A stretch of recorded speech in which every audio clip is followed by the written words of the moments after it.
حضور کسی نے سوشل میڈیا پہ میسج کیا ہے کہ میری شادی ہونے جا رہی ہے، میں نے دل سے نیت کی ہے کہ میں جہیز نہیں لوں گا، ارادہ کیا ہے، اور میری والدہ نے بھی میری ساس کو منع کر دیا ہے، مگر وہ یہ کہہ رہے ہیں کہ ہم نے اپنی پہلی بیٹی کو بھی دیا تھا تو اتنا ہی سامان ہم آپ کو بھی دیں گے، تو اب یہ جہیز لینا میرے لیے اس میں گناہ گار تو نہیں ہوں گا میں؟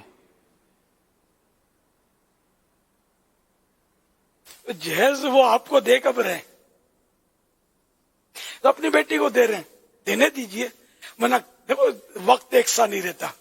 کل اللہ نہ کرے شیطان نے آپ کو بہکا دیا، آپ کی امی کو بہکا دیا اور تانا دیا، تو اپنی ماں کے گھر سے لائی کیا ہے جو زور دکھاتی ہے، پھر کیا ہوگا؟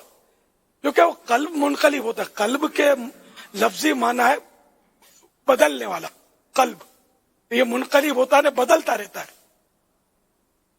تو یہ دل تبدیل ہوتا ہے، اس لیے وہ جہیز ماں باپ دیتے ہیں، دینا چاہیے.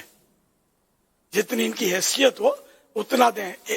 یہ نہیں کہ سودی قرضے لے کر یا بغیر سود کے بھی قرضے لے کر دینے کا میں منع ہی کرتا ہوں کہ نہیں، اس سے بعض اوقات بھر نہیں سکتے، پھر مزید جھگڑے لڑائی یا جو بھی مطلب گناہوں کے سلسلے بھی ہو سکتے ہیں اور نیت بھی خراب ہو سکتی ہے.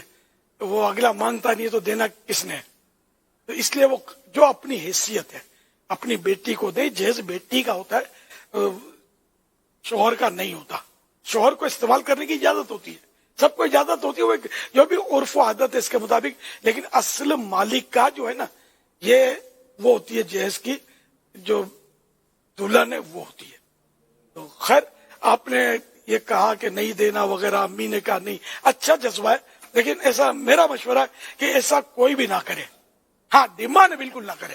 اگر یہ دیتے ہیں تو جو بھی دیتے ہیں پھر یہ اس میں یہ نہیں ہونا چاہیے کہ یار یہ پلنگ دینے والا تھا، آج کل تو یہ فلاں نے یوں دیا، فلاں نے یوں دیا، اللہ نے ان کو اتنا دیا، اور بیٹی کو یہ 4 پائی ٹکا دی ہے. سمجھے؟ یہ صوفہ ہے کوئی؟ ایسا صوفہ دیا جاتا ہے؟ یہ کباٹ ہے پرانے زمانے کا. اب تو لیٹسٹ یوں ہوتا ہے. یہ اگر آپ کہیں گے نا تو دل جگر سب دکھے گا. سمجھے؟ بہت صدمے ہوں گے اور جھگڑے ہوں گے اور گناہوں کا سیلاب آئے گا اور شیطان ناچے گا آپ کے گھر میں. تو ایسا بھی نہیں کرنا ہے. وہ جو دیں اوکے، نہیں دے رہے، نہیں دے پا رہے اوکے، آپ مطلب اس میں انٹرفیئر نہ فرمائیں. یہ میرے ناقص مشورے، یہ صرف آپ کو نہیں، یہ ساری امت کو ہے. ایمان نہیں. واللہ تعالی اعلم ورسولہ اعلم عز وجل وصلی اللہ تعالی علیہ وآلہ وسلم. صلو علی الحبیب صلی صلی اللہ اللہ علیہ وسلم. تعالی علی محمد صلی اللہ علیہ وسلم. پانی